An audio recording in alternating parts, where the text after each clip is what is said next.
Ora, então uma boa noite, boa tarde ou bom dia a todos aqueles que estejam a assistir a este vídeo. Espero que se encontrem bem e vamos então agora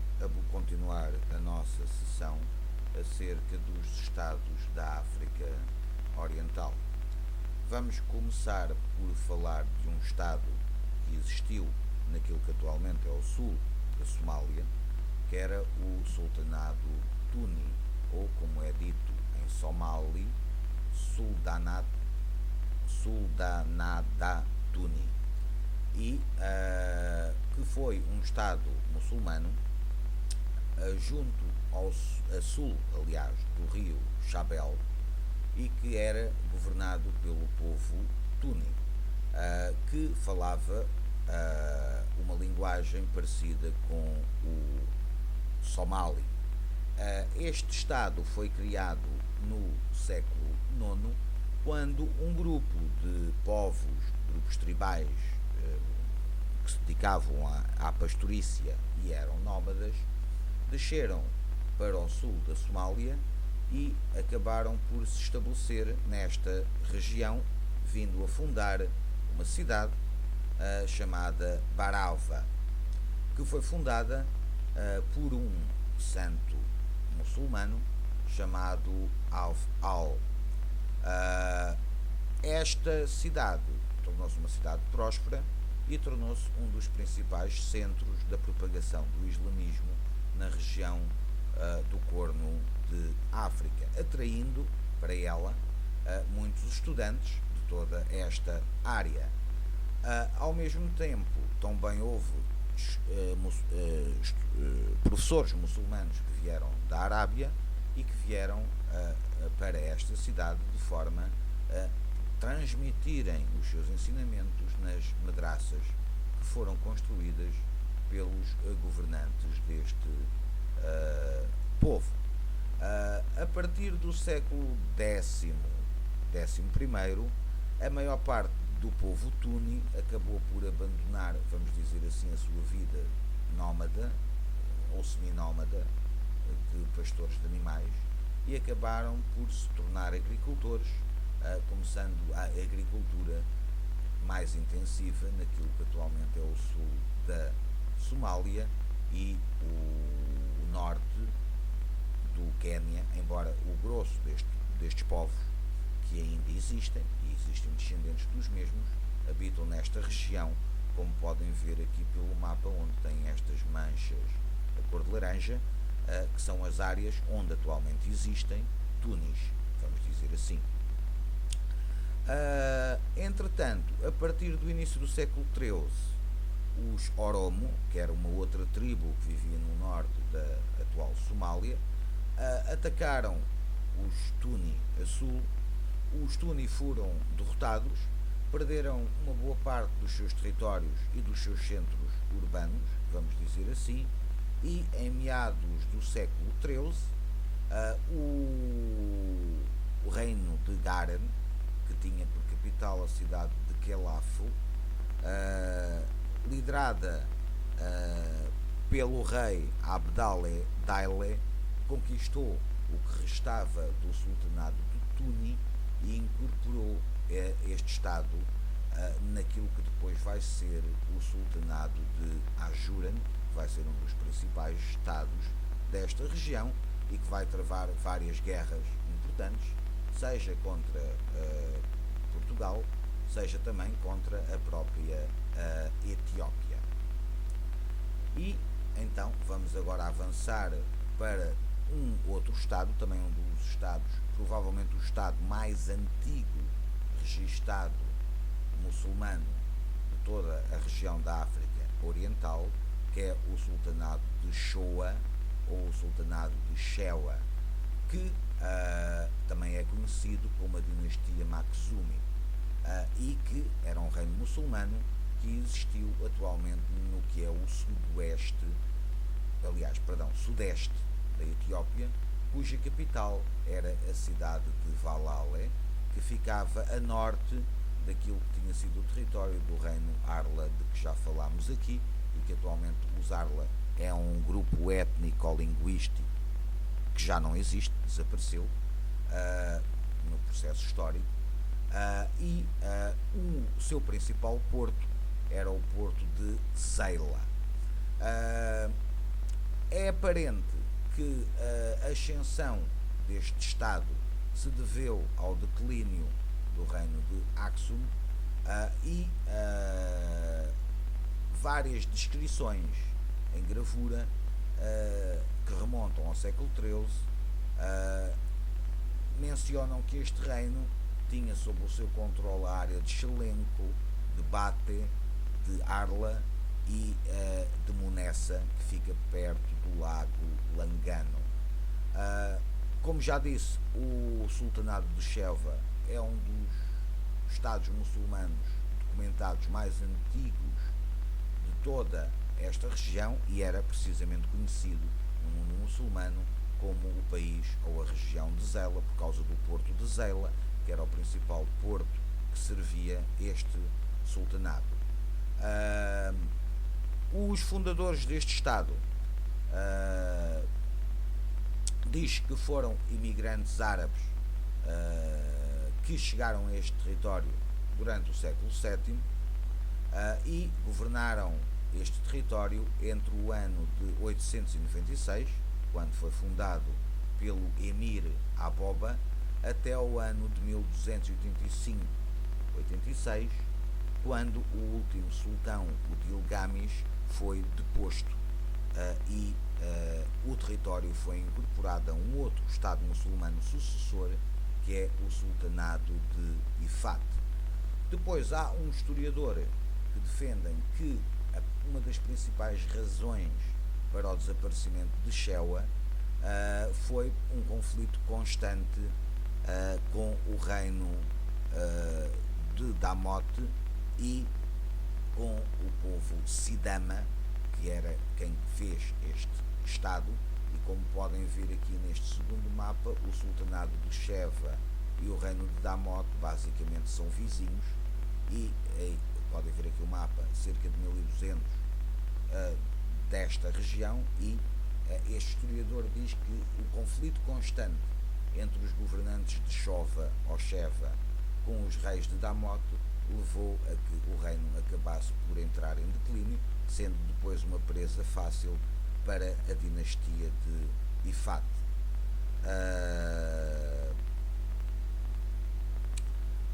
Depois, o próximo estado que eu pretendo falar é um estado que fica mais a sul, que é o Império de Kitara, ou o Império de Shvezi, que é referido nas fontes de vários territórios, na zona do Uganda, Ruanda e Burundi, como o Império do Sol, ou o Império da Lua, ou o Império da Luz. E é uma referência ao reino de Bania Kitara. E que este reino, no máximo da sua extensão territorial, ocupou grande parte daquilo que é o Vale do Nilo e para além dele. Há uma corrente que diz que o reino de Kitara emergiu depois da destruição do reino de Aksum, em 940, juntamente com o reino de Makúria, de que já falámos aqui na África do Norte, com o reino Zagwe, que falaremos na próxima sessão um bocadinho mais em concreto, com o reino de Damote, também ainda falaremos dele, ou então com o reino de Sheva, que já falámos, que teria sido o quinto Estado que se separou daquilo que era o Império de Aksum. O que sabemos acerca dos Kitara é que cerca de 1300 o seu território foi invadido por tribos que vieram do norte e os descendentes deste povo fugiram do território e acabaram por se estabelecer naquilo que é atualmente a região do Ruanda, do Burundi, a região de Angola e do Congo oriental. E ainda hoje este estado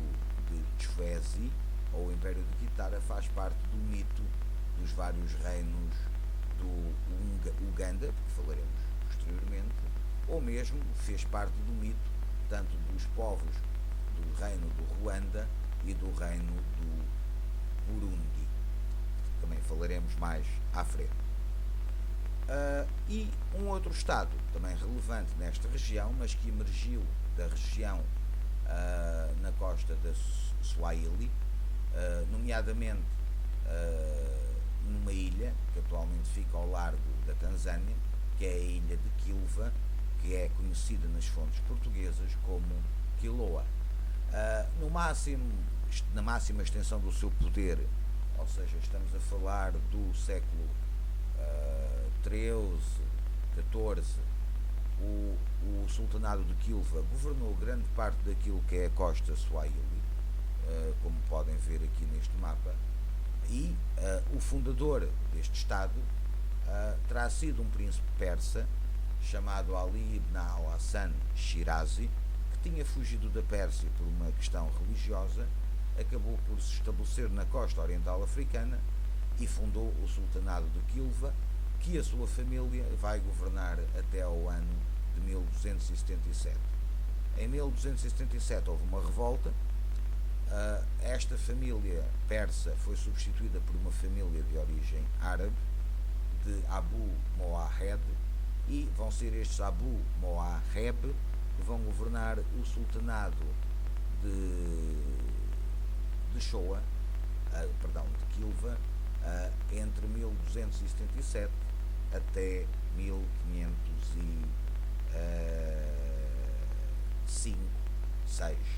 Apesar de, em 1505-6, os territórios que estavam submetidos ao sultanado de Kilwa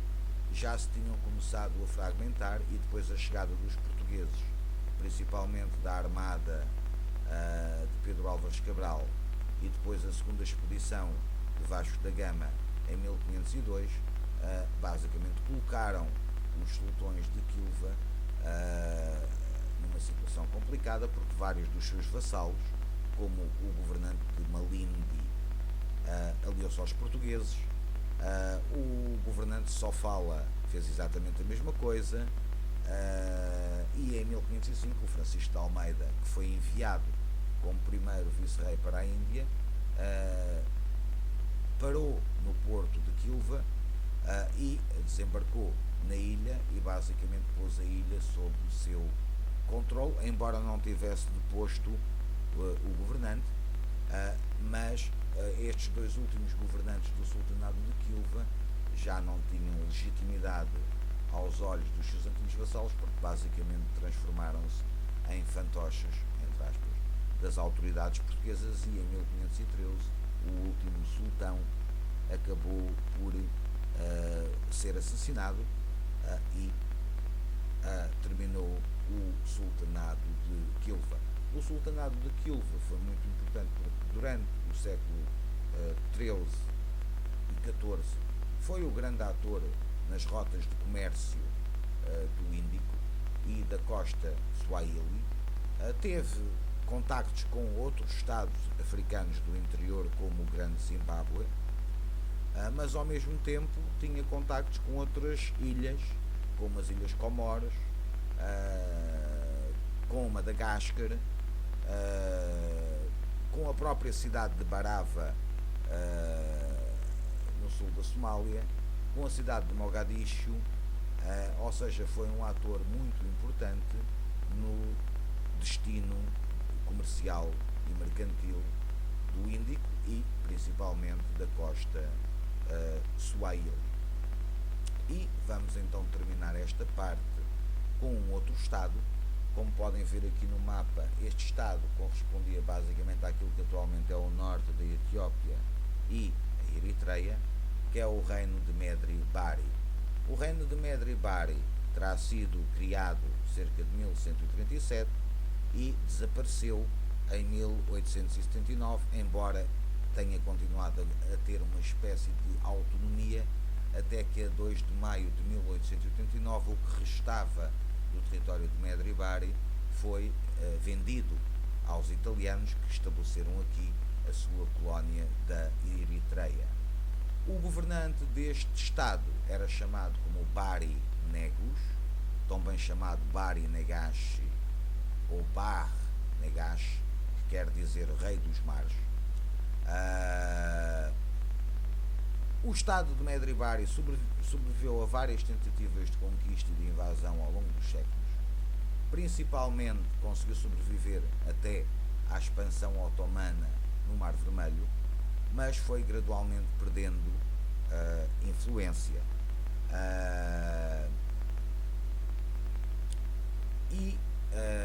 Quando